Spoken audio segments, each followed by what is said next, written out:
Good morning students. So in previous topics हमने theoretical और numerical ये दोनों पोर्शंस हमने कवर किए।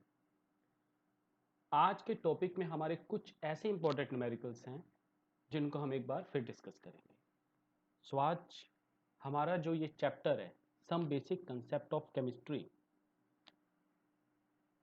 एंड आज के लेक्चर की जो वीडियो होगी वो आपको सिर्फ एक ही वीडियो सेशन में आपके न्यूमेरिकल कवर होंगे।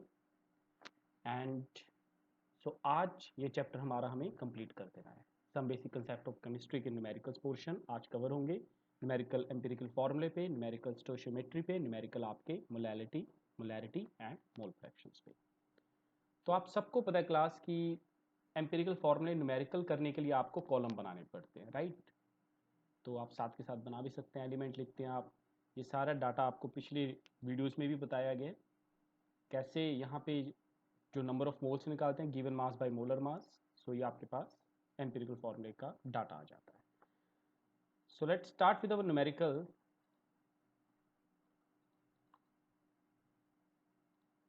सो फर्स्ट न्यूमेरिकल है हमारा वेल्डिंग फ्यूल गैस है, तो इसके पास ऑक्सीजन है।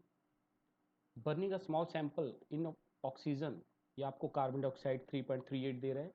सो आपको डाटा साथ के साथ याद रखना है, ये आपको 3.38 यहाँ पे कार्बन डाइऑक्साइड, 0.609 आपको वाटर है, और 10 लीटर जो इसकी है वेल्डिंग गैस पे उसके वेट इतना है। तो सबसे पहले क्लास 10 लीटर जो गैस का वेट आपको 11.6 है। मुझे पता है कि मेरा 1 मोल इजिकल टू 22.4 लीटर। मुझे क्यों निकालना पड़ा? क्योंकि मोलर मास चाहिए था।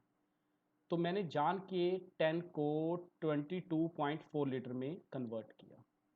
1 लीटर के लिए निकालते हैं, 10 डिवाइड हो जाएगा 22.4 के लिए, आपका जो आंसर आ रहा है 26। वो अब ये मेरे पास एक तरह से क्या आएगा, मोलर मास। तो परसेंटेज कार्बन की निकालनी है। कार्बन का मास कितना होता है 12, CO2 का कितना होता है 44 ग्राम, आप निकाल सकते हैं, इनटू 3.38 वैसे भी आपको ऑब्जर्व हो रहा है, divided by W into total, यानी कि टोटल वेट के अकॉर्डिंग उसने परसेंटेज निकालनी है। ये मेथड है। इस तरह परसेंटेज हाइड्रोजन की निकालनी है, तो हाइड्रोजन का मास 2, वाटर का कितना होता है 18, ये आपको गिवन था 0.690 of water, and divided by total weight into 100, आपके पास ये आंसर आ गया। अब कार्बन की आप यहाँ पे परसेंटेज लिखेंगे और यहाँ पर हाइड्रोजन की परसेंटेज आ जाएगी, एटॉमिक मास कर करा के आपके पास सिंपल रेशो 1:1 आ जाएगी। अब CH का एम्पिरिकल फॉर्मूला मास आपके पास, कार्बन का 12, हाइड्रोजन का 1, आंसर इज 13। सो n निकालने के लिए हम क्या करते थे, molecular mass divided by empirical formula mass.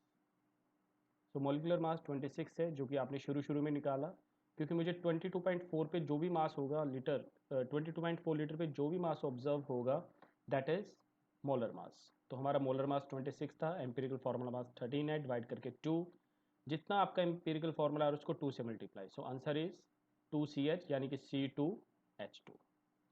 और आपको पता है कि C2H2 क्या फॉर्मूला होता है, CH एंड ट्रिपल बॉन्ड, तो यहाँ पे आपके पास अगेन CH। इसका एक स्पेशल फॉर्मूला होता है that is ethyne, that is ethyne. तो ये गैस जो थी that is ethyne. So class next numerical की तरफ चलते हैं। यस, इसमें आपको मोलैरिटी पता करनी है सोल्यूशन इथेनॉल की। आपको मोल फ्रैक्शन इथेनॉल का दिया है, तो आपको पता है कि मोल फ्रैक्शन हमने पिछली बार किया था, नंबर ऑफ मोल्स एक कंपोनेंट के divided by total number of moles. तो यहाँ पे मोल फ्रैक्शन ऑफ जो, अब यहाँ पे number of moles of solvent, किसी भी चीज़ के नंबर ऑफ मोल्स निकालने के लिए गिवन मास बाय मोलर मास। अच्छा, सॉल्वेंट की ग्राम में वॉल्यूम ऑफ सॉल्वेंट, क्योंकि देखो वाटर है, वाटर की डेंसिटी आपको पता है 1 होती है, वाटर की डेंसिटी कितनी होती है 1। तो यहाँ से कंसेप्ट सीखिए कि अगर डेंसिटी 1 है तो मास वॉल्यूम के इक्वल होगा, because density is equal to mass by volume. तो अगर आपकी डेंसिटी 1 होगी तो V उधर जाके V is equal to M। तो यहाँ पे ये कंसेप्ट लगा, density is equal to mass by volume. तो इसने वॉल्यूम को किसके इक्वल रखा, मास के।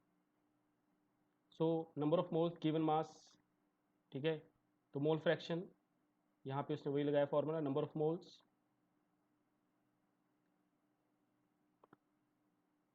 तो मोल फ्रैक्शन आपको गिवन है 0.040, तो capital M divided by capital M plus mass जो वाटर का है दैट इज़ 1000, क्योंकि वॉल्यूम अगर 1 लीटर है तो 1000 मिलीलीटर, तो यहाँ पे 1000, और मोलर मास कितना हो गया 18।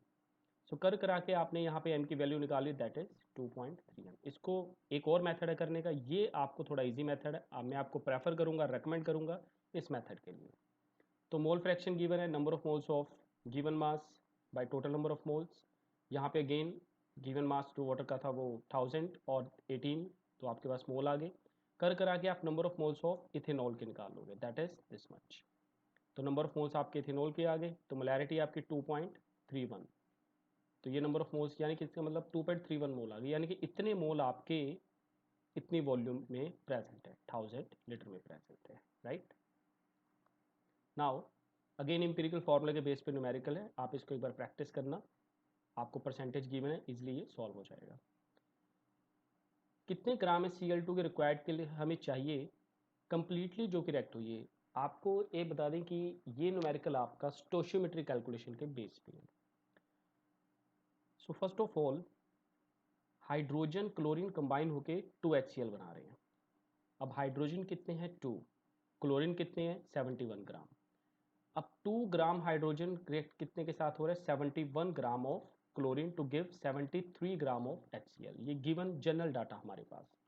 हमें उसने पूछा 0.4 ग्राम के लिए पता करो, तो हम 0.4 के लिए पता कर लेंगे। तो 1 ग्राम के लिए कितना हो गया, 2 नीचे डिवाइड हो गया 72 के साथ, 71 के साथ। 0.4 के लिए पता करना है, यहाँ भी मल्टीप्लाई कर दिया, आंसर इतना आ गया।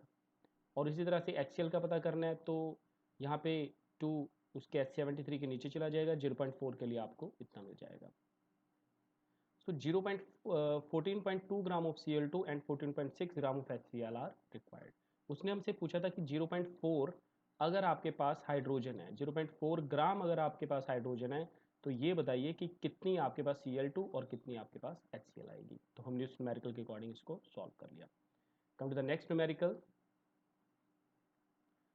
4 ग्राम NaOH है, डिजोल्व किया इतने वाटर में, तो देखिए ये सॉल्वेंट है, ये सोल्यूट है। स्मॉल क्वांटिटी वाला सोल्यूट होता है, बड़ी क्वांटिटी वाला सॉल्वेंट है। मोल फ्रैक्शन पता करना है, ठीक है, तो बड़ा इजी मेथड है इसका भी। तो आप क्या करते हैं, mole fraction number of moles of NaOH, number of moles of NaOH plus number of moles of water. अच्छा, number of moles given mass molar mass, again given mass molar mass, given mass by molar mass. तो ये basic formula आपने लगाया। अच्छा, NaOH का given mass कितना है आपको देखिए 4, और मोलर मास निकाल सकते हैं 40, because sodium 23 plus oxygen 16 plus hydrogen कितने होते हैं आपके 1।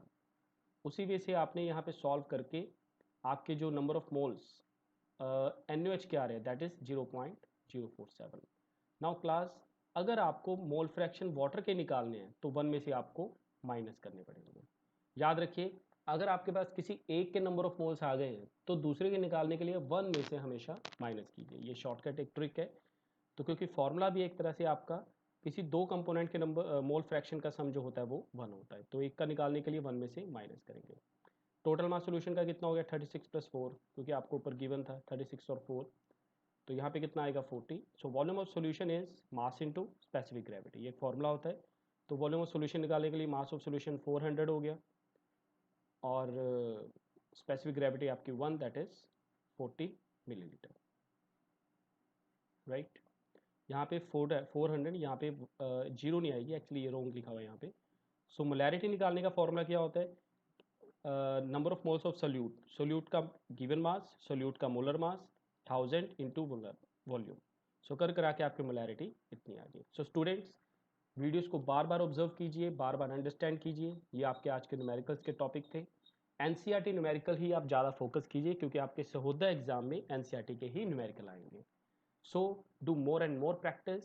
आज हमारा some basic concept of chapter ये खत्म होता है, और नेक्स्ट हमारा जो कंसेप्ट होगा, हमारा जो नेक्स्ट चैप्टर होगा वो होगा structure of atom.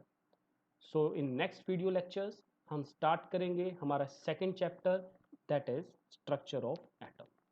So first chapter को आप थ्योरेटिकली प्लस न्यूमेरिकली दोनों वे से प्रैक्टिस कीजिए, सेल्फ रीडिंग बार बार कीजिए, और वीडियोस को बार बार अंडरस्टैंड कीजिए। कोई कंसेप्ट रह जाता है तो उसको आराम से आप बैठ के अपना ऑब्जर्व कीजिए।